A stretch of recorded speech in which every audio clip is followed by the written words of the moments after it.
ಸಪ್ತರ್ಷಿ ಭುವನದಿಂದ ಇಳಿದು ಬಂದ ಶ್ರೀ ಗುರುದೇವನ ಕಂದ ವಿವೇಕಾನಂದ ಸಪ್ತರ್ಷಿ ಭುವನದಿಂದ.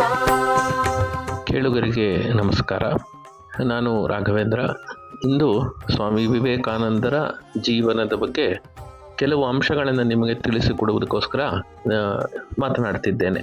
ಸ್ವಾಮಿ ವಿವೇಕಾನಂದರ ಜೀವನವನ್ನು ನಾವು ನೋಡಿದಾಗ ವಿವೇಕಾನಂದರು ಹೇಗೆ ಜಗತ್ ಪ್ರಸಿದ್ಧ ಬಿರುಗಾಳಿ ಸನ್ಯಾಸಿಯಾಗಿ ಪರಿವರ್ತಿತರಾದರು ಅನ್ನೋದನ್ನು ಗಮನಿಸಿದಾಗ ಅವರು ವಿವೇಕಾನಂದರಾಗುವ ಮುಂಚೆ ಬಹಳಷ್ಟು ಕಷ್ಟಗಳನ್ನು ಅನುಭವಿಸಿ ಆ ಹಂತವನ್ನು ಮುಟ್ಟಿರ್ತಾರೆ.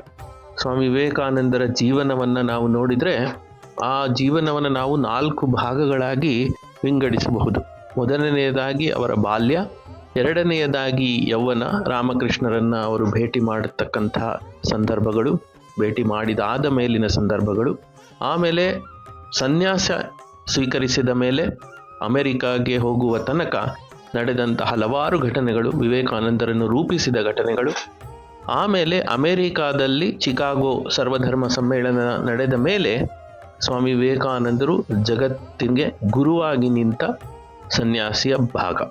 ಈ 4 ಭಾಗಗಳನ್ನು ನಾವು ಗಮನಿಸಿದಾಗ ಪ್ರಪಂಚಕ್ಕೆ ಅವರು ಹಲವಾರು ಆದರ್ಶಗಳನ್ನು ಬಿಟ್ಟು ಹೋಗಿದ್ದಾರೆ.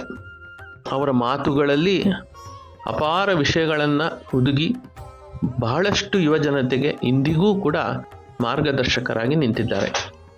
ಅವರ ಜೀವನವನ್ನು ನಾವು ಗಮನಿಸಿದಾಗ ಅವರು ವಿವೇಕಾನಂದರಾಗಿ ಪರಿವರ್ತಿತರಾಗುವುದಕ್ಕೆ ಬಹಳ ಮುಖ್ಯವಾಗಿ ಹಲವಾರು ಪಾತ್ರಗಳು ಕಾರಣವಾಗುತ್ತವೆ.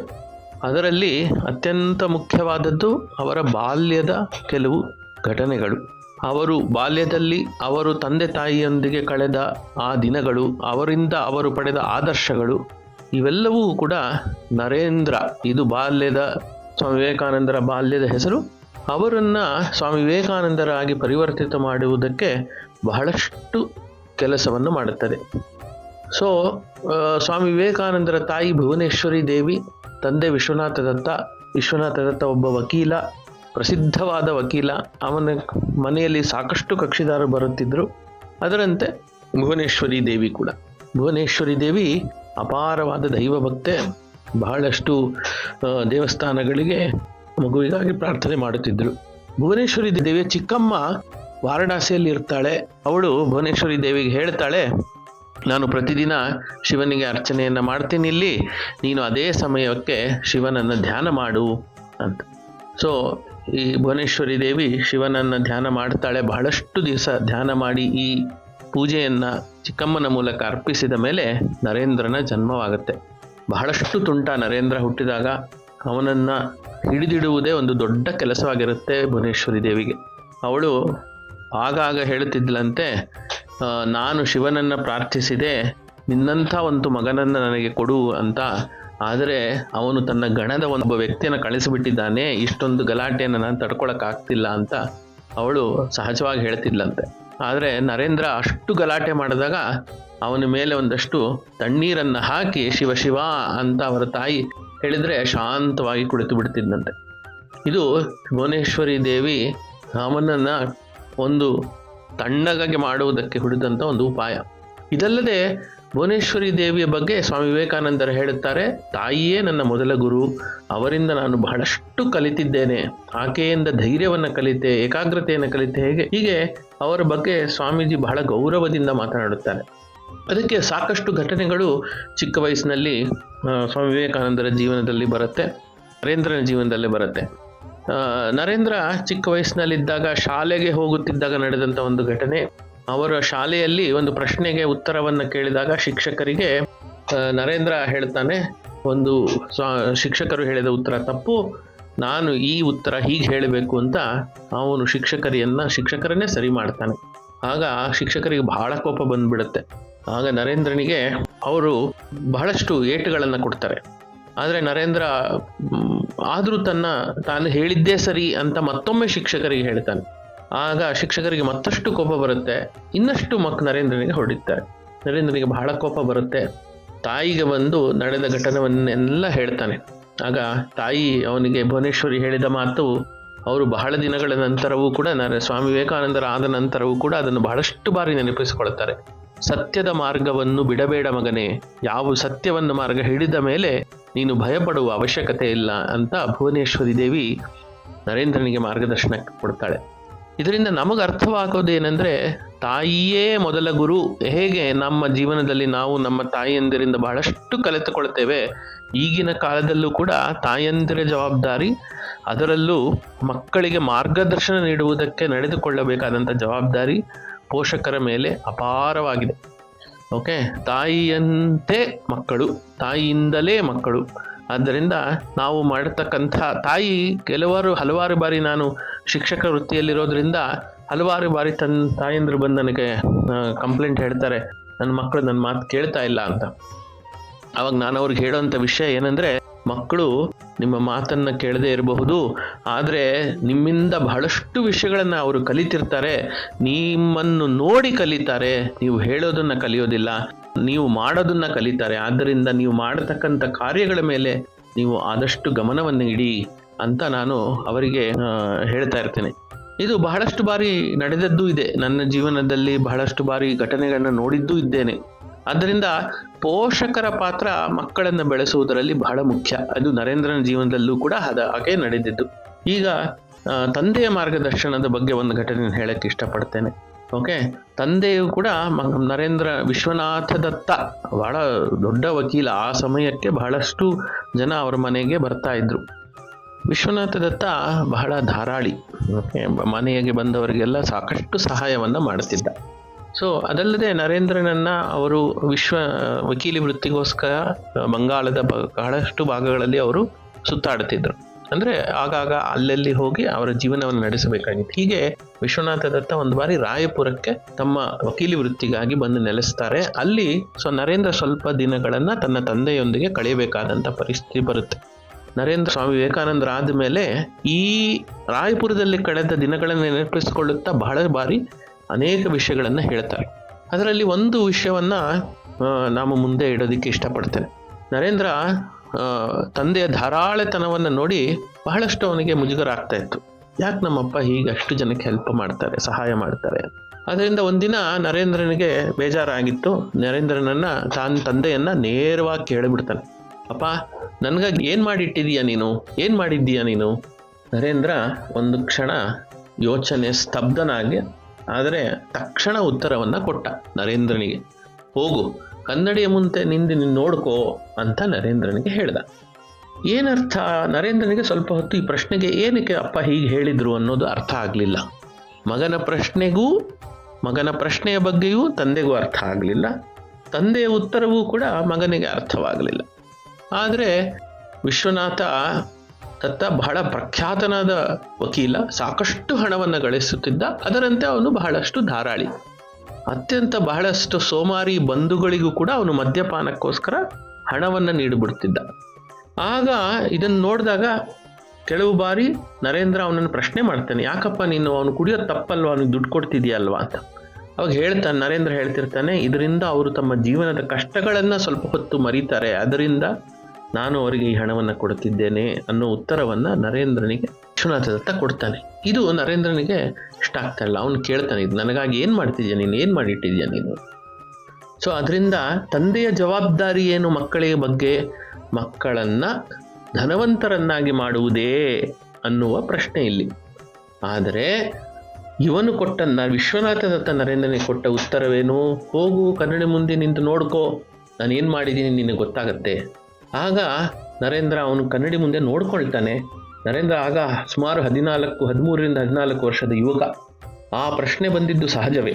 ಅದರಿಂದ ಅವನು ಕನ್ನಡಿಯ ಮುಂದೆ ನೋಡಿಕೊಂಡಾಗ ಅವನಿಗೆ ಗೊತ್ತಾಗತ್ತೆ, ಅವನ ಬೆಳೆದಂಥ ಶರೀರ, ತೇಜಃಪುಂಜವಾದ ಕಣ್ಣುಗಳು, ಓಕೆ, ಅವನು ಕಲಿತಂತಹ ವಿದ್ಯೆ, ಸೌಜನ್ಯ, ಸದ್ಗುಣ, ಆ ರಾಯಪುರದಲ್ಲಿ ಕಳೆದಂಥ ವಿದ್ವಾಂಸರ ಜೊತೆ ಕಳೆದಂತಹ ದಿನಗಳು ಎಲ್ಲವೂ ಅವನ ಮುಂದೆ ಕಾಣುತ್ತೆ.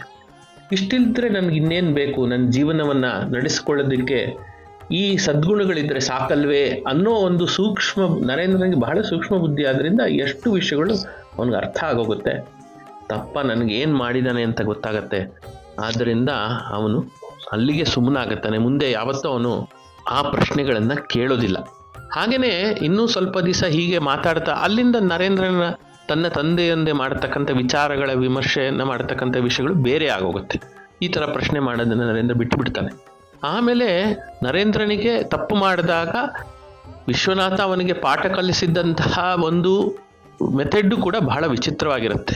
ಒಂದು ದಿವಸ ನರೇಂದ್ರ ಅವ್ರ ತಾಯಿಗೆ ಯಾವುದೋ ಒಂದು ವಿಷಯಕ್ಕೆ ಸ್ವಲ್ಪ ಜೋರಾಗಿ ಮಾತಾಡ್ತಾನೆ. ನರೇಂದ್ರನ ಅವನು ಕೋಣೆ ಮುಂದೆ ವಿಶ್ವನಾಥ ದತ್ತ ಒಂದು ಸಣ್ಣ ಬೋರ್ಡ್ ಒಂದು ಹಾಕ್ಬಿಡ್ತಾರೆ, ಇವತ್ತು ನರೇಂದ್ರ ಅವರ ತಾಯಿಗೆ ಬೈದ. ಅದರಿಂದ ನರೇಂದ್ರನಿಗೆ ಗೊತ್ತಿಲ್ಲ, ಆದರೆ ಅವ್ನ ಗೆಳೆಯರೆಲ್ಲ ಅದನ್ನು ನೋಡಿ ನಮ್ಮ ಮಗ ನರೇಂದ್ರನ ಕೇಳಕ್ಕೆ ಶುರು ಮಾಡ್ತಾರೆ, ಏನಪ್ಪ ನೀನು ಇವತ್ತಿನ ತಾಯಿನ ಬೈದ್ಯಂತೆ. ನರೇಂದ್ರನಿಗೆ ಸ್ವಲ್ಪ ಅವಮಾನ ಆಗುತ್ತೆ. ಆಮೇಲೆ ತಂದೆಗೆ ಬಂದು ತಂದೆ ಈ ಥರ ಮಾಡಿದ್ದಾನೆ ಅಂತ ಗೊತ್ತಾಗತ್ತೆ. ಆವತ್ತಿನಿಂದ ಅವನು ಬಹಳಷ್ಟು ಹುಷಾರಾಗ್ತಾನೆ, ಇನ್ಯಾವತ್ತೂ ಈ ಥರ ಮಾಡಬಾರ್ದು ಅಂತ. ಇದಂದರೆ ತಂದೆ ಮಗನಿಗೆ ಪಾಠ ಕಲಿಸಿದಂತಹ ರೀತಿ. ಅಲ್ಲದೆ ಬಹಳಷ್ಟು ಬಾರಿ ನರೇಂದ್ರನಿಗೆ ವಿಶ್ವನಾಥ ದತ್ತ ಬಹಳಷ್ಟು ಮಾರ್ಗದರ್ಶನವನ್ನು ಕೂಡ ಮಾಡ್ತಿರ್ತಾನೆ. ಅಪ್ಪ, ಉತ್ತಮ ನಡವಳಿಕೆಯ ಲಕ್ಷಣವೇನು ಅಂತ ಬಹಳಷ್ಟು ಬಾರಿ ಹೀಗೆ ಮಾತಿನಲ್ಲಿ ನರೇಂದ್ರನನ್ನು ಕೇಳ್ತಾನೆ. ನರೇಂದ್ರನಿಗೆ ಅಪ್ಪನ ಕೇಳ್ತಾನೆ, ಉತ್ತಮ ನಡವಳಿಕೆ ಅಂದರೆ ಏನು, ಹೇಗಿರುತ್ತೆ ಅದು? ಆಗ ವಿಶ್ವನಾಥ ದತ್ತ ಒಂದೇ ವಾಕ್ಯದಲ್ಲಿ ಉತ್ತರಿಸ್ತಾನೆ, ಯಾವುದಕ್ಕೂ ಆಶ್ಚರ್ಯವನ್ನು ತೋರಿಸಬೇಡ. ಅಂದರೆ ಎಲ್ಲವೂ ಸಹಜವಾಗಿ ನಡೆದಿದೆ ಅನ್ನೋದನ್ನು ಅರ್ಥ ಮಾಡ್ಕೋ ಅನ್ನೋದನ್ನು ವಿಶ್ವನಾಥ ದತ್ತ ಮಗನಿಗೆ ಹೇಳ್ತಾ ಇದ್ದಾನೆ ಅಲ್ಲಿ. ಸೊ ಸ್ವಾಮಿ ವಿವೇಕಾನಂದರ ಮುಂದೆ ನರೇಂದ್ರ ಸ್ವಾಮಿ ವಿವೇಕಾನಂದರಾಗಿ ಜಗತ್ತು ಬಹಳಷ್ಟು ಮಹಾರಾಜರನ್ನು ಭೇಟಿ ಮಾಡ್ತಾರೆ. ಆದರೆ ಎಷ್ಟೇ ವಿಷಯಗಳು ಬಂದರೂ ಈ ತಂದೆ ಹೇಳಿಕೊಟ್ಟಂಥ ಪಾಠ ಅವರೊಂದಿಗೆ ಎಷ್ಟು ಸಿರಿವಂತವನ್ನು ನೋಡಿದ್ರು, ಸಿರಿತನವನ್ನು ನೋಡಿದ್ರು, ಇದೆಲ್ಲವನ್ನು ನೋಡಿದ್ರು ಕೂಡ ತಂದೆ ಹೇಳಿಕೊಟ್ಟಂಥ ಪಾಠ ಅವರೊಂದಿಗೆ ಕೆಲಸ ಮಾಡ್ತಾ ಇರುತ್ತೆ, ಯಾವುದಕ್ಕೂ ಆಶ್ಚರ್ಯ ಪಡಬೇಡ ಅಂತ. ಸೊ ಇಲ್ಲಿ ನಾನು ಏನು ಹೇಳೋದಕ್ಕೆ ಇಷ್ಟಪಡ್ತೀನಿ ಅಂದರೆ, ಮಕ್ಕಳ ಬೆಳವಣಿಗೆಯಲ್ಲಿ ತಂದೆ ತಾಯಿಗಳ ಪಾತ್ರ ಬಹಳಷ್ಟು ಇರುತ್ತೆ. ನರೇಂದ್ರ ವಿವೇಕಾನಂದರ ಆಗೋದಕ್ಕೆ ಆ ಅಡಿಪಾಯ ಬಿದ್ದದ್ದು ತಂದೆ ತಾಯಿಯಿಂದಲೇ. ಅದನ್ನು ಬಹಳಷ್ಟು ಬಾರಿ ವಿವೇಕಾನಂದರೇ ತಮ್ಮ ಜೀವನದಲ್ಲಿ ಹೇಳ್ತಾರೆ. ಸೊ ಇಂದಿನ ಸಮಾಜಕ್ಕೆ ನಾವು ಈ ವಿಷಯವನ್ನು ಬಹಳಷ್ಟು ಮುಖ್ಯವಾಗಿ ನಾವು ಅರ್ಥ ಮಾಡ್ಕೊಳ್ಬೇಕು. ಯಾಕೆಂದರೆ ಈ ಸಮಾಜಕ್ಕೆ ಬೇಕಾಗಿರೋದು ಇವತ್ತು ತಂದೆ ತಾಯಿಗಳು ಮುಂದೆ ನಿಂತು ಮಕ್ಕಳನ್ನು ಆದರ್ಶಪ್ರಾಯರನ್ನಾಗಿ ಮಾಡತಕ್ಕಂಥ ಜವಾಬ್ದಾರಿಯಂಥ ಪೋಷಕರು. ಏಕೆಂದರೆ ನನ್ನ ಸುತ್ತಮುತ್ತ ನಡೆದಂಥ ಇನ್ನೊಂದು ಘಟನೆಯನ್ನು ಹೇಳೋದಕ್ಕೆ ಇಷ್ಟಪಡ್ತೀನಿ. ಈ ವಿಷಯದಲ್ಲಿ ನಮ್ಮ ಮನೆ ಹತ್ರ ನಡೆದಂಥ ಘಟನೆ ಇದು. ಮಕ್ಕಳು ತಂದೆ ತಾಯಿಯನ್ನು ನೋಡಿ ಕಲಿತಾರೆ, ಮಾತು ಕೇಳೋದಿಲ್ಲ ಅನ್ನೋದಕ್ಕೂ ಕೂಡ ಉದಾಹರಣೆ ಈಗಾಗಲೇ ನಾನು ಆ ವಿಷಯವನ್ನು ನಿಮ್ಮ ಮುಂದೆ ಇಟ್ಟಿದ್ದೇನೆ. ತಂದೆ ತಾಯಿ ಹೇಗೆ ಮಕ್ಕಳನ್ನು ಬೆಳೆಸುವಾಗ ಬಹಳ ಜಾಗೃತರಾಗಿರಬೇಕು ಅನ್ನೋದಕ್ಕೆ ಇದೊಂದು ಉದಾಹರಣೆ. ತಂದೆ ಬಹಳಷ್ಟು ಬಾರಿ ನಾವು ಈಗ ಶಾಲೆಗೆ ಹೋಗುವಾಗ ಮಕ್ಕಳನ್ನು ನಾವು ಡ್ರಾಪ್ ಮಾಡೋದು ಬಹಳ ಸಹಜವಾದ ವಿಷಯ. ಆದರೆ ಇಲ್ಲಿ ನಡೆದಂಥ ಘಟನೆ ಇದನ್ನು ತಂದೆ ತಾಯಿಯನ್ನು ಮಕ್ಕಳು ನೋಡಿ ಕಲಿತಾರೆ ಅನ್ನೋದಕ್ಕೆ ಒಂದು ಬಹಳ ಮುಖ್ಯವಾದಂತಹ ಅಂಶ. ಏಕೆಂದರೆ ಒಬ್ಬ ತಂದೆ ತಮ್ಮ ಇಬ್ಬರು ಮಕ್ಕಳನ್ನು ಶಾಲೆಗೆ ಪ್ರತಿದಿನ ಡ್ರಾಪ್ ಮಾಡ್ತಿರ್ತಾನೆ. ಲೇಟ್ ಆದ ದಿವಸ ಏನಾಗ್ತಿತ್ತು, ಮನೆಯಿಂದ ಶಾಲೆಗೆ ಹೋಗುವಾಗ ಮಧ್ಯ ಒಂದು ಸಿಗ್ನಲ್ ಬರ್ತಾ ಇತ್ತು. ಸಿಗ್ನಲ್ನಲ್ಲಿ ತಂದೆ ಜಾಗೃತನಾಗಿ, ಈವನ್ ರೆಡ್ ಸಿಗ್ನಲ್ ಇದ್ದರೂ ಕೂಡ ಜಾಗೃತನಾಗಿ ಈ ಕಡೆ ಆ ಕಡೆ ಎಲ್ಲ ನೋಡಿ ಯಾರೂ ಬರ್ತಿಲ್ಲ ಅಂತ ನೋಡಿ ರೆಡ್ ಸಿಗ್ನಲ್ ಇದ್ರೂ ಕ್ರಾಸ್ ಮಾಡಿಬಿಟ್ಟು ರೆಡ್ ಸಿಗ್ನಲ್ನ ಜಂಪ್ ಮಾಡಿಬಿಟ್ಟು ಶಾಲೆಗೆ, ಯಾಕೆಂದರೆ ಲೇಟಾಗಿ ಹೋಗಿದೆ, ಜಂಪ್ ಮಾಡಿ ಶಾಲೆಗೆ ಬಿಟ್ಟಿದ್ದು. ಹೀಗೆ ಸ್ವಲ್ಪ ದಿವಸ ನಡೀತು. ಮಕ್ಕಳು ದೊಡ್ಡವರಾದರು, ತಂದೆ ಮಾಡೋದನ್ನು ನೋಡಿದ್ರು. ಇವತ್ತು ಮಕ್ಕಳು ತಂದೆ ಊರಿಗೆ ಹೋಗಿದ್ದ ಕಾರಣ ಅವರೇ ಗಾಡಿಯನ್ನು ತೊಗೊಂಡು ಹೋಗಬೇಕಾಯ್ತು. ಇವತ್ತು ಕೂಡ ಶಾಲೆಗೆ ಲೇಟ್ ಆಗಿದೆ. ಆದರೆ ದೊಡ್ಡ ಬೆಳೆದ ನಿಂತಹ ಮಕ್ಕಳು ಸುಮಾರು 9-10ನೇ ಕ್ಲಾಸ್ ಇರಬಹುದು ಅಥವಾ 11ನೇ ಕ್ಲಾಸು ಇರಬಹುದು. ಅವ್ರ ಹತ್ರ ಲೈಸೆನ್ಸ್ ಇತ್ತು. ಸೊ ಅದರಿಂದ 11ನೇ ಕ್ಲಾಸು ಅಂತ ನಾನು ಅಂದ್ಕೊತೀನಿ. ಯಾಕಂದರೆ ದೊಡ್ಡವನು ಮಗ ಡ್ರೈವ್ ಮಾಡ್ತಿದ್ದಂತಹ ವೆಹಿಕಲ್. ಅವತ್ತು ಶಾಲೆಗೆ ಲೇಟ್ ಆಗಿದೆ, ರೆಡ್ ಸಿಗ್ನಲ್ ಇದೆ. ಅವನು ತಂದೆ ರೆಡ್ ಸಿಗ್ನಲ್ ಜಂಪ್ ಮಾಡೋದನ್ನು ಅಬ್ಸರ್ವ್ ಮಾಡಿದ್ದ. ಲೇಟ್ ಆಗಿತ್ತು, ತಂದೆ ಪ್ರತಿದಿನ ಜಂಪ್ ಮಾಡಿ ಹೋಗ್ತಿದ್ದ, ಏನು ತಪ್ಪೇ ಇಲ್ಲ ಅನ್ನೋ ಒಂದು ಅಭಿಪ್ರಾಯ. ಆದರೆ ಇಂದು ಒಬ್ಬರು ಒಂದು ಸ್ವಲ್ಪ ಮುದುಕ ವ್ಯಕ್ತಿ, ವಯಸ್ಸಾದ ವ್ಯಕ್ತಿಯೊಬ್ಬರು ರಸ್ತೆ ದಾಟ್ತಿದ್ದಾರೆ. ಇದನ್ನು ನೋಡಲಿಲ್ಲ ತಂದೆ. ಪ್ರತಿದಿನ ಅದನ್ನು ಅಬ್ಸರ್ವ್ ಮಾಡೋದನ್ನು ಇವನು ನೋಡಿಲ್ಲ. ಆದರೆ ತಂದೆ ರೆಡ್ ಲೈಟ್ನ ಜಂಪ್ ಮಾಡೋದನ್ನು ಮಾತ್ರ ಮಗ ಅಬ್ಸರ್ವ್ ಮಾಡಿದ್ದ. ಇವತ್ತು ಸ್ವಲ್ಪ ಜೋರಾಗಿಯೇ ಗಾಡಿಯನ್ನು ಓಡಿಸಿ ತಾನು ಕೂಡ ಬೇಗ ಶಾಲೆಯನ್ನು ತಲುಪಬೇಕು ಅಂತ ಪ್ರಯತ್ನ ಪಟ್ಟ. ಆ ಸ್ಥಿತಿಯಲ್ಲಿ ರೆಡ್ ಸಿಗ್ನಲ್ನ ಜಂಪ್ ಮಾಡಿದಾಗ ಆ ವಯಸ್ಸಾದವ್ರಿಗೆ ಗಾಡಿ ತಾಕ್ತು. ವಯಸ್ಸಾದವ್ರ ಕೆಳಗೆ ಬಿದ್ದರು. ಆದರೆ ದೇವರ ದಯೆಯಿಂದ ಏನು ಯಾರಿಗೂ ಪೆಟ್ಟಾಗಲಿಲ್ಲ. ಈ ಹುಡುಗರು ಕ್ಷಮೆ ಕೋರಿ ಅಲ್ಲಿಂದ ಹೊರಟೋದ್ರು. ಸಂಜೆ ನಾನು ಕೂಡ ಅದೇ ಜಾಗದಲ್ಲಿ ಸಾಂದರ್ಭಿಕವಾಗಿ ಅಲ್ಲೇ ಇರಬೇಕಾದಂಥ ಪರಿಸ್ಥಿತಿ ಬಂತು. ನನ್ನೆಲ್ಲ ನೋಡಿದೆ. ನನಗೇನು ಅದು ಬಹಳ ವಿಶೇಷ ಅನ್ನಿಸ್ಲಿಲ್ಲ ನನಗೆ. ಆದರೆ ಸಂಜೆ ಅವರು ನನಗೆ ನಮ್ಮ ಮನೆ ಹತ್ರನೇ ಇರೋದ್ರಿಂದ ಮಕ್ಕಳು ಸಿಕ್ಕಿದಾಗ ಕೇಳಿದೆ, ಏನಾಯ್ತಪ್ಪ, ಯಾಕೆ ಇವತ್ತು ರೆಡ್ ಸಿಗ್ನಲ್ ಇತ್ತಲ್ವಾ, ಯಾಕೆ ನೀವು ಜಂಪ್ ಮಾಡಕ್ಕೆ ಹೋದ್ರಿ, ನಿಲ್ಲಿಸ್ಬೇಕಲ್ವಾ, ನಿಮ್ಮ ಕರ್ತವ್ಯ ಅಲ್ವಾ, ಸುತ್ತಮುತ್ತ ಓಡಾಡೋರನ್ನ ಬರೋರನ್ನೆಲ್ಲ ನೋಡ್ಬೇಕಲ್ವಾ ನೀವು ಅಂತ ನಾನು ಸಹಜವಾಗಿ ಕೇಳಿದೆ. ಯಾಕಂದರೆ ನಮ್ಮ ಮನೆ ಹತ್ರ ಪ್ರತಿದಿನ ಆಡ್ತಕ್ಕಂಥ ಮಕ್ಕಳು, ಚಿಕ್ಕ ವಯಸ್ಸಿದ್ದಂತ ನೋಡಿದ್ದ ಮಕ್ಕಳು. ಅವರು ಹೇಳಿದಂಥ ಉತ್ತರ ಬಹಳ ಸ್ವಾರಸ್ಯವಾಗಿತ್ತು. ಅದು ನನಗೆ ಬಹಳಷ್ಟು ಮನಸ್ಸಿಗೆ ನಾಟಿತು. ಏನಂದರೆ, ನಾನು ನಮ್ಮ ಅಪ್ಪನ ಜೊತೆ ಹೋಗುವಾಗ ನಮ್ಮಪ್ಪ ಹಿಂಗೆ ಮಾಡ್ತಾರೆ ಅದಕ್ಕೋಸ್ಕರ ನಾವು ಹಾಗೆ ಇವತ್ತು ಲೇಟಾಗಿ ಹೋಗಿತ್ತು, ಸ್ವಲ್ಪ ಬೇಗ ಹೋಗೋಣ ಅಂತ ಪ್ರಯತ್ನ ಪಟ್ವಿ, ಅದಕ್ಕೆ ಹಂಗೆ ಆಗೋಯ್ತು ಅಂಕಲ್. ನಮ್ಮಪ್ಪ ಮಾಡ್ತಿದ್ರಲ್ವ, ಅದಕ್ಕೆ ನಾವು ಮಾಡ್ಬೋದೇನೋ ಅಂತ ಮಾಡಿದ್ವಿ. ಈ ವಿಷಯವನ್ನು ನಾನು ನಿಮ್ಮ ಮುಂದೆ ಯಾಕೆ ತಂದೆ ಅಂದರೆ, ಘಟನೆ ಸಣ್ಣದಾಗಿರ್ಬೋದು, ಆದರೆ ವಿಷಯ ಬಹಳ ದೊಡ್ಡದು. ಇಲ್ಲಿ ಬಹಳ ಸಿಗ್ನಲ್ ಜಂಪ್ ಮಾಡಿದ್ದು ವಿಷಯವನ್ನು ನಾನು ಹೇಳೋದಕ್ಕೆ ಇಷ್ಟಪಡ್ತಿಲ್ಲ. ಆದರೆ ಇದೇ ರೀತಿ ಮಕ್ಕಳು ನಮ್ಮನ್ನು ನೋಡಿ ಎಲ್ಲವನ್ನ ಕಲಿತಾರೆ ಅನ್ನೋ ವಿಷಯವನ್ನು ನಿಮ್ಮ ಮುಂದೆ ಇಡೋದಕ್ಕೆ ಇಷ್ಟಪಡ್ತಾ ಇದ್ದೀನಿ. ಅದರಿಂದ ಬಹಳಷ್ಟು ವಿಷಯಗಳು, ನಾವು ಫೋನಿನಲ್ಲಿ ಮಾತನಾಡುವ ವಿಷಯ ಆಗಿರಬಹುದು, ಮನೆಯಲ್ಲಿ ನಡೆದುಕೊಳ್ಳತಕ್ಕಂಥ ವಿಷಯ ಆಗಿರಬಹುದು, ಫೋನಿನಲ್ಲಿ ಮಾತನಾಡುವಾಗ ಇನ್ನೊಬ್ಬರ ಜೊತೆ ನಮ್ಮ ಮಾತನಾಡತಕ್ಕಂಥ ಧಾಟಿ ಆಗಿರಬಹುದು, ಓಕೆ, ಮನೆಯಲ್ಲಿ ನಾವು ಕೆಲಸದವರ ಜೊತೆ ನಡೆದುಕೊಳ್ಳತಕ್ಕಂಥ ವಿಷಯ ಆಗಬಹುದು, ರಸ್ತೆಯಲ್ಲಿ ನಡೆದು ಹೋಗುವಾಗ, ರಸ್ತೆಯಲ್ಲಿ ವಾಹನ ಚಲಾಯಿಸುವಾಗ ಯಾರಾದರೂ ನಿಮಗೆ ಅಡ್ಡ ಬಂದಾಗ ನೀವು ನಡೆದುಕೊಳ್ಳತಕ್ಕಂಥ ರೀತಿ ಆಗಿರಬಹುದು, ಭಿಕ್ಷುಕರೊಂದಿಗೆ ನಡೆದುಕೊಳ್ಳುವ ರೀತಿ ಆಗಿರ್ಬೋದು, ಅಥವಾ ಹೋಟೆಲ್ಗೆ ಹೋದಾಗ ಅಥವಾ ಇನ್ನೆಲ್ಲ ಹೊರಗಡೆ ಹೋದಾಗ ಅಲ್ಲಿ ನಡೆತಕ್ಕಂಥ ಪರಿಚಾರಕರೊಡನೆ ನೀವು ನಡೆದುಕೊಳ್ಳತಕ್ಕಂತಹ ರೀತಿ ಆಗಿರಬಹುದು. ಪ್ರತಿಯೊಂದು ವಿಷಯವನ್ನ ಮಕ್ಕಳು ನಿಮ್ಮನ್ನ ನೋಡ್ತಾ ಕಲಿತಾರೆ. ಆದ್ದರಿಂದ ನಾವು ನಮ್ಮ ಮಕ್ಕಳಿಗೆ ಚೆನ್ನಾಗಿ ಒಂದು ಅವರ ನಡವಳಿಕೆ ಚೆನ್ನಾಗಿರಬೇಕು ಅಂತ ನಾವು ಇಷ್ಟಪಟ್ಟರೆ, ಅದೇ ರೀತಿ ನಡೆದುಕೊಂಡು ನಾವು ಅವರಿಗೆ ಮಾರ್ಗದರ್ಶನ ನೀಡಬೇಕು. ಅವ್ರು ನಿಮ್ಮ ಮಾತನ್ನು ಕೇಳದೇ ಇರಬಹುದು, ಆದರೆ ಅವರು ನಿಮ್ಮನ್ನು ನೋಡಿ ಕಲಿತಾರೆ ಅನ್ನುವ ವಿಷಯವನ್ನು ನೀವು ಜ್ಞಾಪಕ ಇಟ್ಕೊಳ್ಬೇಕು. ಇದು ಇವತ್ತಿನ ಈ ವಿಷಯವನ್ನು ನಾನು ನಿಮ್ಮ ಮುಂದೆ ಇಡೋದಕ್ಕೆ ಇಷ್ಟಪಡ್ತೀನಿ. ಇದು ನರೇಂದ್ರನ ಜೀವನದಲ್ಲಿ ನಡೆದಂಥದ್ದು. ಯಾಕಂದರೆ ನರೇಂದ್ರ ತಾನೇ ಹೇಳ್ತಾನೆ, ನನ್ನ ತಾಯಿ ಇವತ್ತು ನಾನು ಇಷ್ಟು ಧೈರ್ಯವಾಗಿ ಪ್ರಪಂಚದ ಮುಂದೆ ಸ್ವಾಮಿ ವಿವೇಕಾನಂದರಾಗಿ ನಿಂತುಕೊಳ್ಳುತ್ತಿದ್ದೇನೆ ಅನ್ನೋದಕ್ಕೆ ಮುಖ್ಯ ಕಾರಣ ನಮ್ಮಮ್ಮ, ನನ್ನ ತಾಯಿ ಅನ್ನೋದನ್ನು ಬಹಳ ಹೆಮ್ಮೆಯಿಂದ ಸ್ವಾಮಿ ವಿವೇಕಾನಂದರು ಹೇಳ್ಕೊತಾರೆ. ಇದೇ ರೀತಿ ಬಹಳಷ್ಟು ವಿಷಯಗಳನ್ನು ನಾವು ನರೇಂದ್ರನ ಜೀವನದಲ್ಲಿ ಕಲಿಬಹುದು. ನರೇಂದ್ರ ಇದು ತಂದೆ ತಾಯಿ ಪೋಷಕರ ವಿಷಯವನ್ನು ಮಾತ್ರ ನಾನು ಮುಂದಿಡೋದಕ್ಕೆ ಇಷ್ಟಪಡ್ತೀನಿ. ಹೀಗೆ ನರೇಂದ್ರನ ಜೀವನದಲ್ಲಿ ಸಾಕಷ್ಟು ಘಟನೆಗಳು ಹೀಗೆ ಬರ್ತಾ ಹೋಗುತ್ತೆ. ಅವನು ಪ್ರತಿಯೊಂದು ವಿಷಯದಲ್ಲಿ ಧೈರ್ಯವಾಗಿದ್ದು ಆ ಘಟನೆಯನ್ನು ಎದುರಿಸುವುದನ್ನು ತನ್ನ ಜೀವನದ ಭಾಗವನ್ನಾಗಿ ಮಾಡಿಕೊಳ್ತಾನೆ. ಓಕೆ, ಅದನ್ನು ನಾವು ಆ ಜೀವನವನ್ನು ಓದಿದಾಗ ಮಾತ್ರ ಅದು ಅರ್ಥವಾಗುತ್ತೆ. ಆದ್ದರಿಂದ ಸ್ವಾಮಿ ವಿವೇಕಾನಂದರ ಜೀವನವನ್ನು ಓದಿ, ಸ್ವಾಮಿ ವಿವೇಕಾನಂದ ಜೀವನವನ್ನು ನರೇಂದ್ರನ ಜೀವನದಿಂದ ಪ್ರಾರಂಭ ಮಾಡಿ ಸ್ವಾಮಿ ವಿವೇಕಾನಂದರ ಆಗುವ ತನಕ ಆ ಜೀವನವನ್ನು ಓದಿ, ವಿವೇಕಾನಂದರ ಆದ ಮೇಲೆ ಅವರು ಪ್ರಪಂಚದಾದ್ಯಂತ ಧೀರ ಸನ್ಯಾಸಿಯಾಗಿ ಚಿರಪರಿಚಿತರಾಗೋದ್ರು. ಆದರೆ ಸ್ವಾಮಿ ವಿವೇಕಾನಂದರು ಆಗೋ ತನಕ, ಆ ಬಿರುಗಾಳಿ ಸನ್ಯಾಸಿ ಆಗುವ ತನಕ ನಡೆದಂಥ ಅವರ ಜೀವನದಲ್ಲಿ ಏಳು ಬೀಳುಗಳು, ಅತ್ಯಂತ ಘಟನೆಗಳು, ಅವರು ಕಲಿತಂಥ ಪಾಠಗಳನ್ನು ನಾವು ಅರ್ಥ ಮಾಡಿಕೊಂಡಾಗ ಅದು ನಮ್ಮ ಜೀವನಕ್ಕೆ ಒಂದು ಪಾಠವಾಗಿ ನಿಲ್ಲಬಲ್ಲದು. ಈ ವಿಷಯವನ್ನು ನಾನು ನಿಮಗೆ ಹೇಳೋದಕ್ಕೆ ಇಷ್ಟಪಡ್ತೀನಿ. ಇನ್ನು ಮುಂದೆ ಹೀಗೆ ಮಾತಾಡ್ತಾ ಹೋಗೋಣ. ವಿವೇಕಾನಂದರ ಜೀವನವನ್ನು ಮತ್ತಷ್ಟು ಆಳವಾಗಿ ಅಧ್ಯಯನ ಮಾಡಿದಾಗ ಹೀಗೆ ಬಹಳಷ್ಟು ವಿಷಯಗಳು ನಮಗೆ ತಿಳಿಪಡೆಯುತ್ತೆ.